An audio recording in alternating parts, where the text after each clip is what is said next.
HOLO stock is showing a lot of strength within a longer term bearish trend.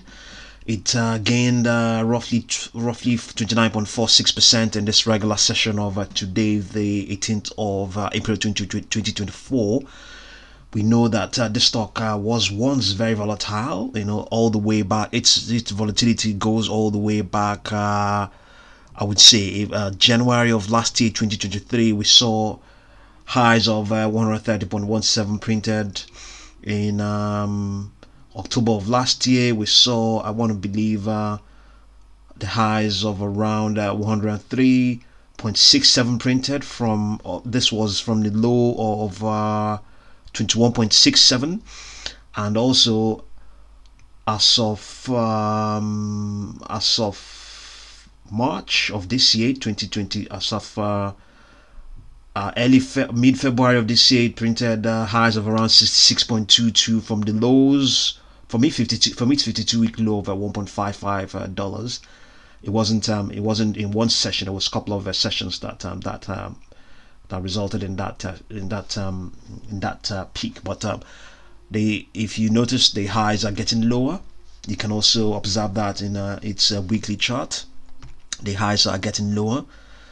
That's also, yes, that's the case for sure. So this high was just January of last year. You can see that they're all descending.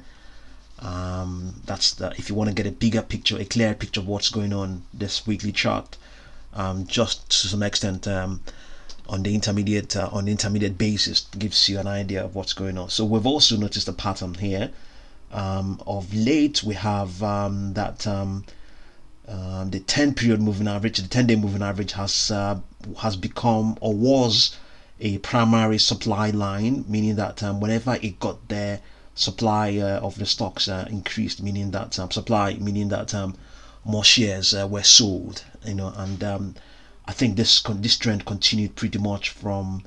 It began from the 13th of March up till, I think you could just say, up till yesterday, the 17th, when it may have stopped. So as things stand right now, it may now be the 20.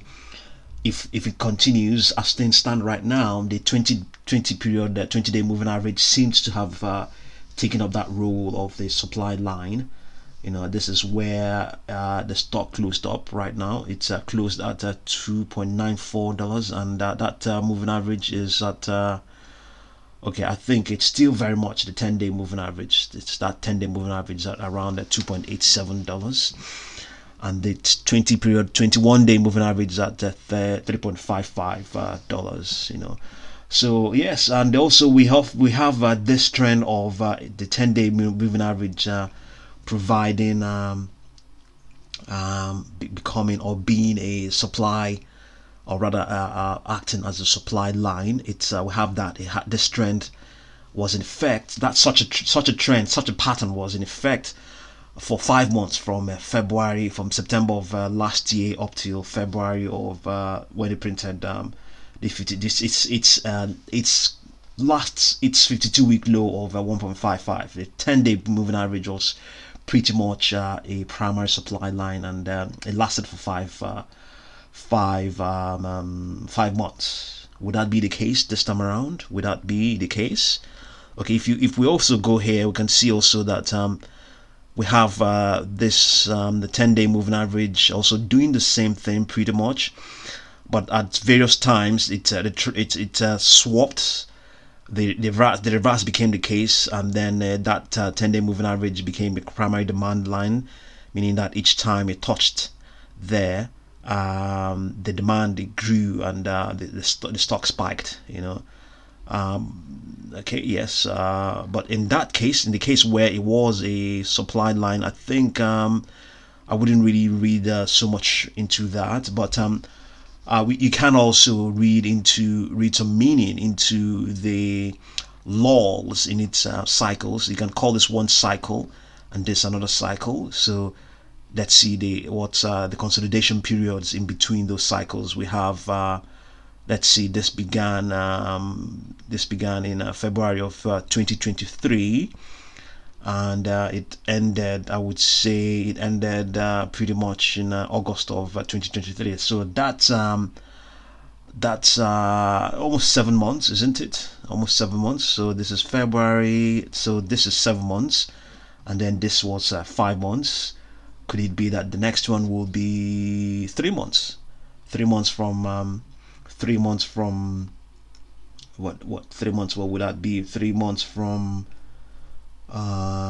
March will be July.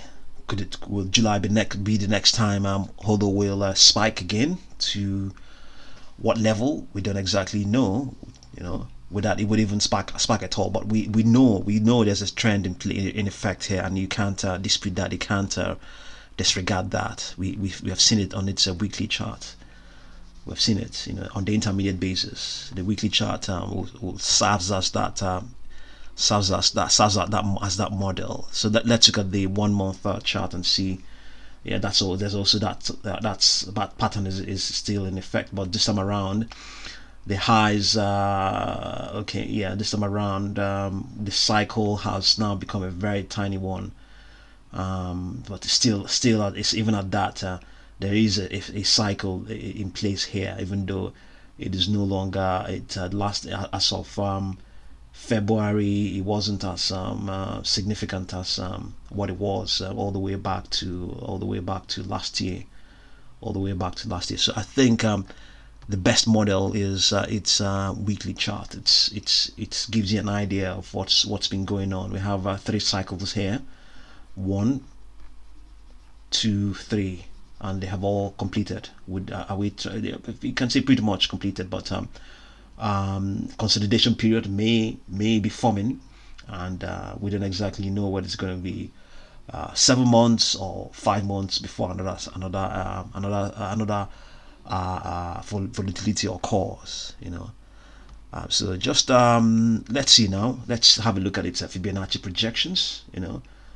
We have the most upper projection here of 22.75, and then the next one above that is 35.33. Next one above that is 45.10, and then next one is 56.52. Okay, who knows what's going to happen next? Who knows, and how long would it be? How long will this consolidation occur? The consolidation is with a bias towards the downside, towards the downside, towards the on the downside, with a bias towards the retracement. That's what we are. That's what is in effect. And apart from apart from the consolidation of last year, between February and August, which was pretty much a bias towards the upside. The other consolidations have been towards the downside. So yeah, just have a look and see what you make of HOLO stock. Is it worth watching? Is it worth regarding or paying any credence to its this pattern that is in effect, that has played out on its daily chart and on its weekly chart? Yeah, just have a look and do your own research and see what you make of it. I'll definitely continue to update you. Thank you very much for watching this video.